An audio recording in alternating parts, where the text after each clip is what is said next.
time doing a performance for stand-up. And my previous experience has only been with a open mic night. And this is my first time performing over 5 minutes, so please bear with me.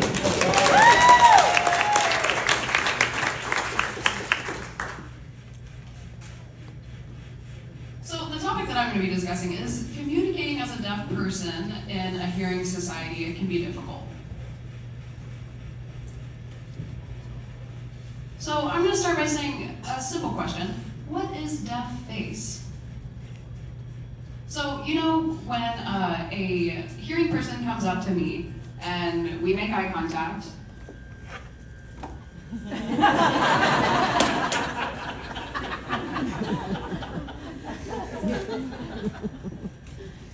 it can give a pretty confused look like this, where there's no facial expression,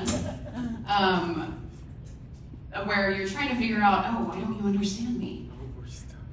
Oh, you're deaf, So that's where this comes in. And before I continue, I should say that this is perfectly legal because this is a deaf person, but they are not a DEI hire because I'm not paying them.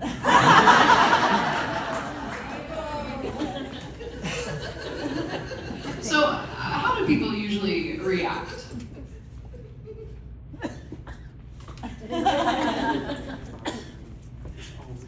Oh, it's always awkward. They're like, oh, my bad. And then it's difficult to communicate going forward, but it's beautiful to watch, really. For example, one old woman once said, oh, I'm so sorry you're deaf. But I'm pretty sure she said, I'm so sorry you're dead. So how do I get them to calm down and communicate with me?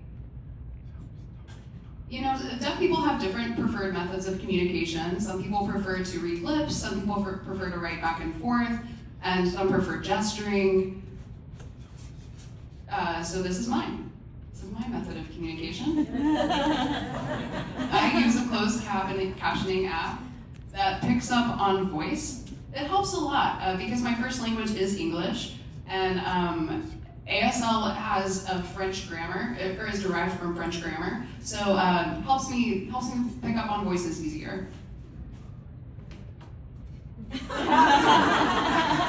Now, before I move on, I must say that this app does curse a lot, so out of respect for decency, I'm going to use a substitute word, which is... The substitute word is Dino Campani. This is an Italian author. So why? Why Dino Campani? That's easy. Giano della Bella was a real-life character in a Dino Campani book. Giano della Bella was mentioned in Dante's novel Paradise. Alfred Tennyson, a poet, was influenced by Dante Alighieri. And T.S. Eliot described Tennyson as the saddest of all English poets. Now, T.S. Eliot wrote a book of poetry named Old Possum Book of Practical Cats.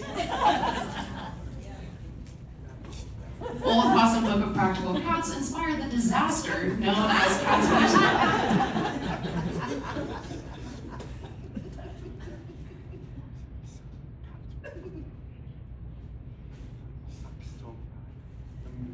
And just so you know, just a fun fact, in the movie, they had to blur the cats' buttholes because it just made it a little too realistic. So, by my logic, because of Dino Campani's proximity to the Cats musical, his name casts shame on all humanity, making him the perfect substitute. Quick ad break. So if you need help using twisted logic like me, use Peachy Keen's encyclopedia. Peachy Keen is my imaginary friend over there. He's very special to me, so. Anyways, so closed captions. Let's just say it's a Dino Campani with 2 horns. If I'm not being clear enough, Dino Campani's mine, dirty. examples of the app being weird. I love Dino Campani and Dino Campani you. Double back them so I can Dino Campani. I help with Dino Campani. Shauna gave us a bunch of Dino Campanis. Pray on Molly's head. I got it. Very bad. This happiness is that. Also, language. So this is how I imagine the app as a person. He's a chain-smoking old grandpa who lives on a houseboat, and for some reason, his lover is Lavinia Fontana, a 17th century poet, or painter, and I'm wondering so many questions. How did they get in love? How did they fall in love? Why Dino Campani? Anyway. So now here are some examples of the apps giving me the freedom to say weird stuff. My parents are here supporting my show for the first time. Stand up in person. Here we are.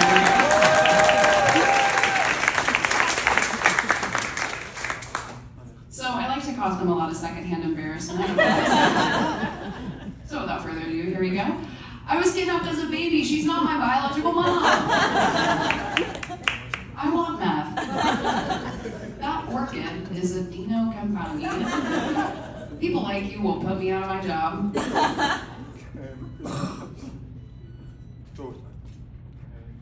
So these are the tame quotes that I included.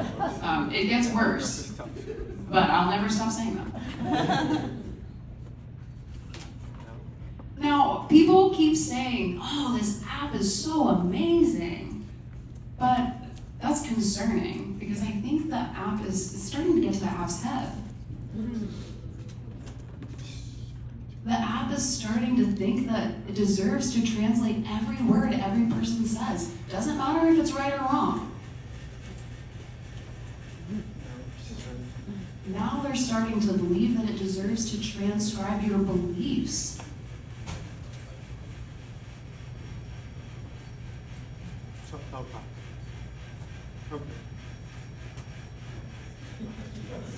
I am but an ear. Worship me, Dino Campani. That's what a cult leader would say.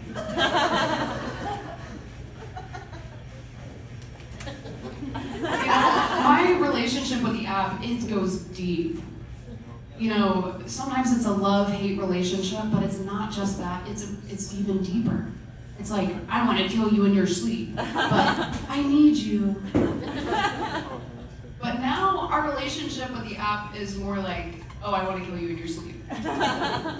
Because I told it to go Dino Campani itself after I kept getting my voice wrong.